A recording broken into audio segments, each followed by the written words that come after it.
Great. Hi there. Today we are chatting to Lubabalo Mnyaka from Aflumed Healthcare. Let me just quickly tell you what excites me about this business.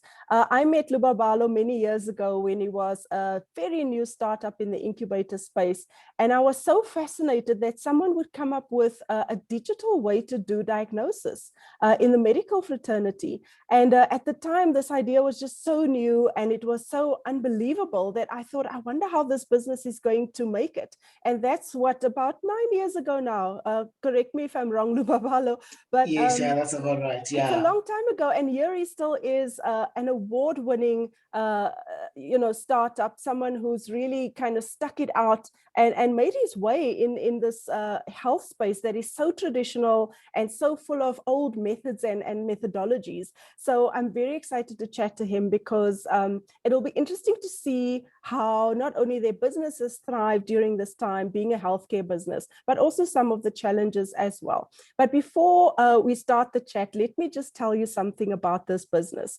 Lubabalo himself has driven a business that has the Healthcare Technology Provider of the Year award in 2021. And in Southern Africa, he has the Startup of 2019 top 5 best health tech finalists, and also was on the list of the 100 most influential South Africans for 2018, and also part of the list of the top 100 SADC region young leaders of 2018 as well. And then, of course, the power of 40, that's the 40 people under 40 in the Destiny Man magazine in 2016. Young South Africans who are doing great things. And so you can tell that this guy is not made of just mere chalk and dust. He is made of tough stuff, granite grit, an innovative entrepreneur, someone that we can all, take a leaf out of his book of. He's really managing his team so amazingly. And he's an adventure enthusiast, which always makes me quite excited to chat to. So Lubabalo, welcome to our chat. And I hope that we're going to have a lot of interest from this conversation. Well, thank you so much, Jishan. Thank you for having me. And when someone else is talking about your journey and what you've managed to achieve and all that, it sounds so foreign and so unrealistic, because generally the mind tends to look on the negative side and looking at the challenges that one has been through, that you forget there were times, to celebrate. There were times to forget all the bruises. But Yeah. wow, thank you so much. We do need to acknowledge what we've done well, especially in the startup space, because it's such a tough environment to be in. It's so tough to make your brand known, to make your name known, and to make the innovation that you've come up with known. So I understand that, and it really is such a pleasure when I can interview startups that, there's something behind the name. And the introduction that I've just given illustrates that. So tell us a little bit about your business and what you do at Aflumed Healthcare. Okay, thank you so much, Tishan. So basically, I worked for a pharmaceutical company for a number of years, so where I was interacting with doctors and patients. So this is when I really spotted a gap that, first of all, patients do not have a voice within medical practice. They just go there, the doctor tells them what to do, and hopefully they would go home and adhere or implement whatever that the doctor shared with them.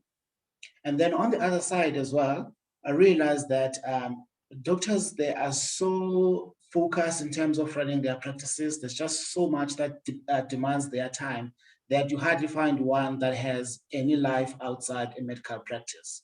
And doctors are spending a lot of time as well in court for medical errors, medical negligence, etc. So the country as well is in major shortage of doctors. So it was just a combination of 3 issues that really gave birth to Aflumed Healthcare. So basically, our goal is just to come up with innovative solutions that are there to prolong people's lives, and at the same time to ensure that doctors work efficiently and they're able to deliver quality care, and they still have free time without affecting their financial performance as running practices. So to sum it up in 3 ways, we are an assistant to the doctor to ensure that whichever decisions they make, they're informed and we do that within a short period of space, and we more of a big brother to the patient. We make sure that the patient understands their health, they're involved, and they're able to adhere to medication and suggested lifestyle changes. And on the funder's side, because the funder could be either government or a medical aid, we are an advisor to the funder because they need to know what they're paying for is actually what the beneficiary is getting, which is the patient at the end of the day. But this is, if you want to think about this is just a lot of admin and a lot of work to do. This is where technology comes in, because the system that we've developed is basically available to doctors. They pay for the system on a monthly subscription basis, but it's free to the patient and to the funder. The idea there is the aim to just cut admin and focus on delivering clinical outcomes. That is to reduce speed of care, to promote early diagnosis, and to get the patient involved in the management of their own health. So that is, in a nutshell, Aflumed Healthcare. If I were to sum it up, is we just want to prolong people's lives and reduce the number of people needed to keep people healthy, because we're not producing enough doctors to meet the demand. This is when we need to use technology.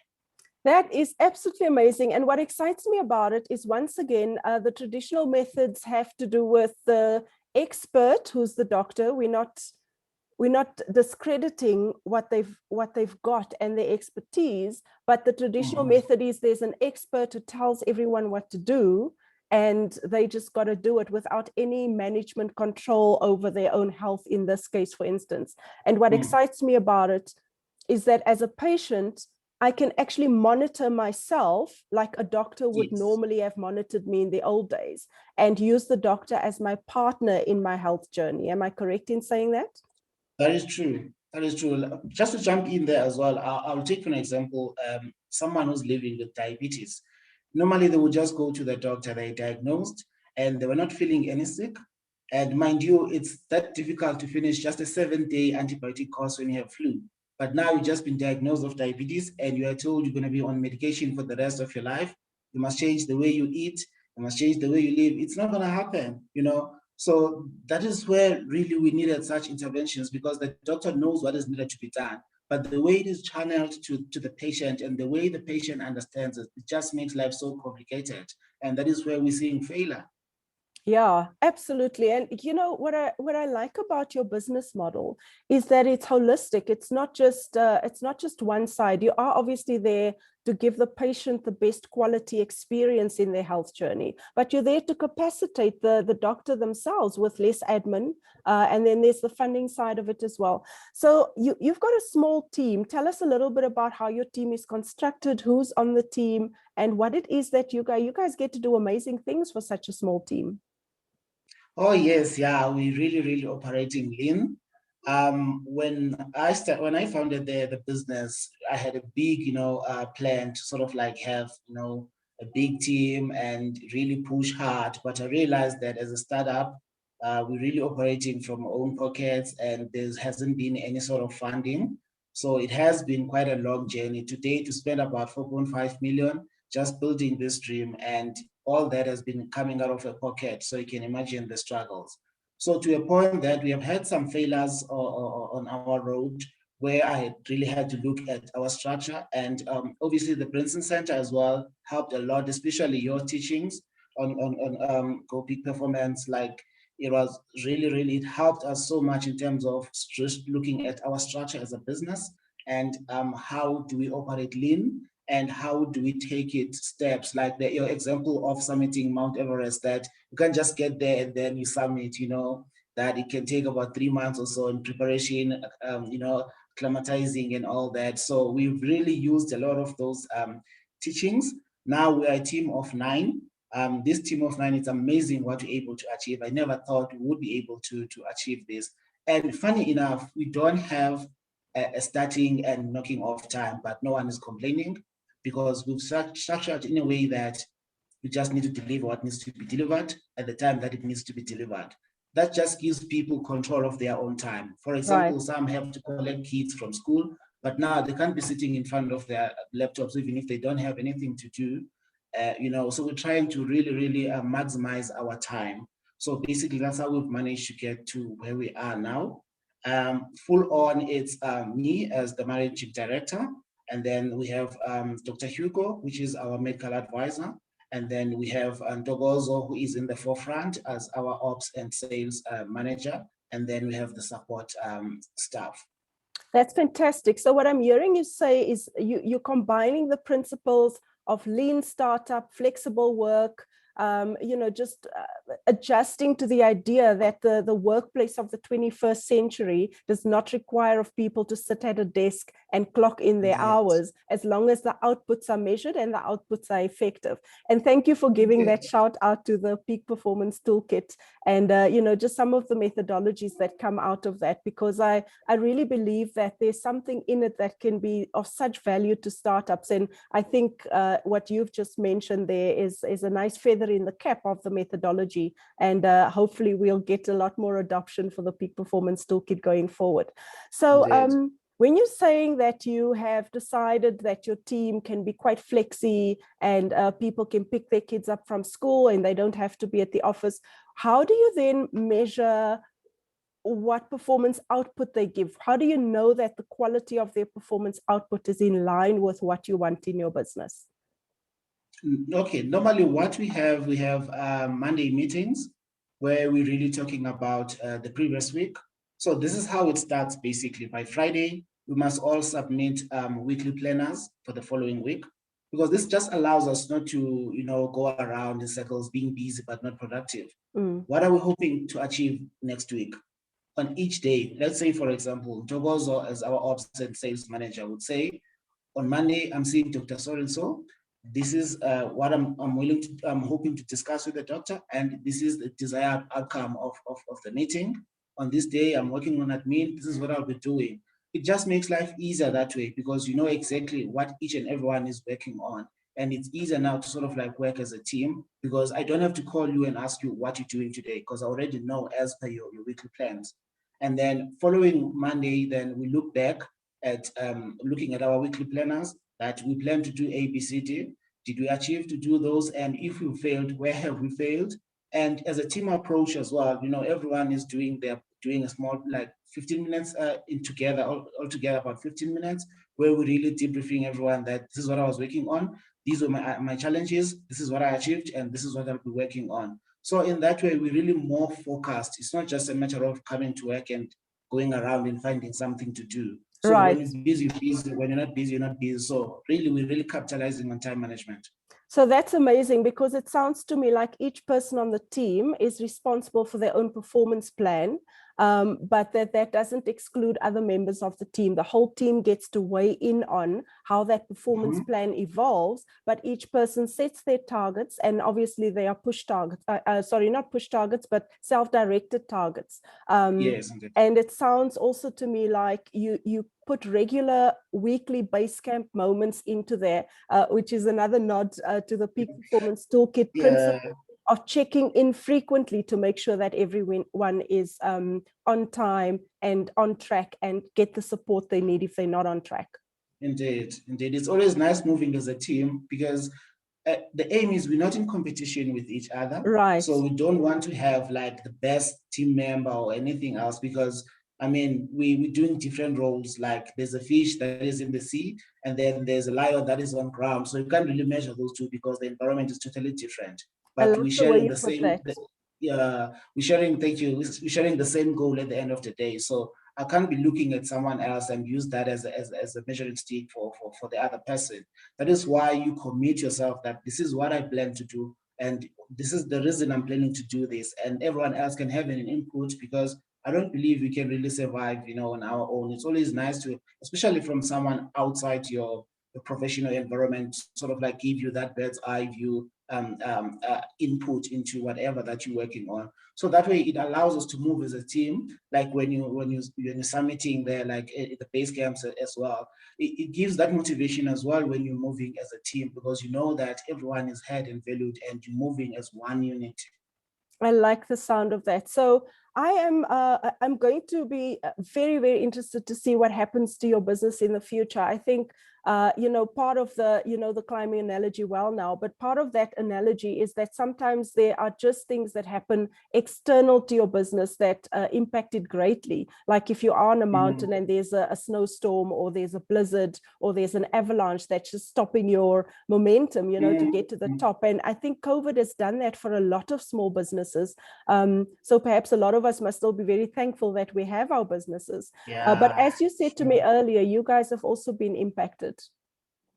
Yes, we have been impacted at a very large scale. In fact, when lockdown started, I thought, no, we're safe because we're within the healthcare space. So surely we should be a priority, and we probably will be getting more clients because they will be starting to work remotely. But unfortunately, that was not the case, because we saw doctors closing down practices, some moving just to practice, in their hospitals. Some had just started private practice, but it was just not viable. So they postponed that. So, and these are the young guys that we mostly have access to, and they understand the need, for 4IR in terms of operations. But they had, put their plans on pause. That affected us, our bottom line, because we had counted on those. So we lost quite a number of clients that decided, you know what, maybe let's wait for a year or so to start again. And mainly our clients is private practices, even though we do serve the third biggest hospital in the world, which is Chris Baragwana, but most of our clients is just independent practices. So yes, it did hit hard. Yeah, so that's that time, when one has to bolster yourself and keep your team motivated and help them understand that this is a short-term sort of thing that's unforeseen, that's come from outside. But to keep that momentum going is obviously one of the tough challenges of leadership now during the pandemic. Indeed, and this is where transparency comes in, because most of the time you would think when you hide things like as your financial performances, how the company is doing and everything else, you think that you're protecting everyone. But I mean, if you put everything on the table, guys, this is where we're standing. And as things are, these are the possibilities. How do we go around this? Now, everyone is given a chance to sort of like have an ownership, have ownership in this. And that way that it does not just become your vision, because you're selling your vision to everyone else. So when there's ownership, there's that extra push, because now they just no longer employees, they feel part of the business. There's pride in this as well. So you'd see people going out of their way even without you asking, because you've just put everything on the table and you've made it clear that when we win, we all win. When we lose, oh yes, we all lose, but we'll brush each other and get up and go. So that kind of environment where really there is no boss or anything, we all just team members pushing for this one vision. And it's most importantly, when we link the business vision to our personal desires as well, you find that someone says, I would like to do Maldives next year. So you look at, okay, so you're planning to do Maldives next year. Let's look at your KPIs. How do you think like you can link this this personal journey of yours to the business outcomes, and how do you think you can find ways to raise these funds for you to actually enjoy your trip? So when we link it to personal objectives, things become easier, because now it becomes a tool to achieve what you desire outside the working environment. Absolutely. You are speaking my language, because the real essence of the Peak Performance Toolkit is that it's about linking personal goals to KPIs. And that's one of the toughest things to get people to translate, because KPIs have traditionally always been so pushed by someone else, pushed by the manager. You've got to tick these boxes in order to get there. So it's a wonderful way of incentivizing people to show up and to do their best and to achieve that peak performance. I'm so excited about your business. I think it's going to do incredible things in the years to come. And it just is my wish that the pandemic will fly over, so that we can really see what Aflumed healthcare is all about in the marketplace. So lots of love and light and lots of strength to you and your business. Before we finish off, Lubabalo, I just want to find out, what are some of the things that in your industry you've noticed that you think might become trends, apart from the things that you're already doing? What kind of things are you looking forward to in your industry? In the industry now, we've seen, I think thanks to COVID as well, because we now the sort of like mind set change in terms of looking for better ways to do things. I see government is investing a lot now in terms of technology within the hospitals and clinics. So I think that COVID really gave it a push. I think these are the things that we could have maybe started looking at in 10, 15 years to come. But I see government really pushing in that regard. I see a lot of tenders as well coming out where they require systems to be built and a coordinated care as well, sort of like centralized patient database, because patient files are getting lost, etc. So if they were to have like centralized electronic health record systems, so I think the industry is slowly getting there, and the COVID has actually helped us to really open our eyes in terms of seeing that we need a change and we need it now. So that's what I'm looking at, and I foresee a lot of change. In fact, generally, moving to more tech things, wearables. I mean, even at home, we're seeing now fridges, they have internet and stuff. You know, like you can order groceries, and we're really moving to that time where we're trying to cut everything that is unnecessarily taking our time so that we can have all our time to do the best that we can, that we would actually love to, without all these mini admin things that we have on the side. Right. So it's to cut out all that cumbersome paperwork, which is really the way of the future. And you started alluding there to Internet of Things. I wonder to what degree, who's your influencer right now? Whose books are you reading? Podcasts are you listening to? Sure, it's a lot, especially on podcasts like and YouTube as well. Just looking at how first world countries, the likes of UK and US, are doing as far as healthcare is concerned, and just listening to guys like Vusi Mbugwayo as well. The guy he reads a lot and he shares a lot of important things as well.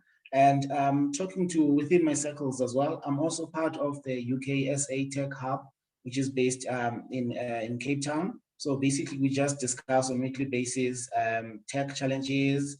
There's presenters who are actually presenting, who have actually made big strides within the industry as well. So they share their experiences. So that keeps me going as well, because you really get to know that it's not just about you, everyone else is experiencing the same challenges. And together, then we can discuss best ways to move forward. So that has been my motivation so long. Well, I am so pleased that you're keeping abreast with things. And like I said, I'm so excited about what Aflumed Healthcare is going to do in the future. I just want to encourage you, hang in there, fight the good fight. And I'm sure that we'll interview you one day to see how you made your first billion. Yeah, I'm just looking forward to that day. But Lubabalo, thank you so much for your time. Thanks for sharing your wisdoms with us. And especially thank you for giving the Peak Performance Toolkit such a wonderful endorsement. We'll see you on the other side of this. Thank you so much, Tishana. It has been great. Yeah, thank you very much. Cheers. Okay, cheers. Bye.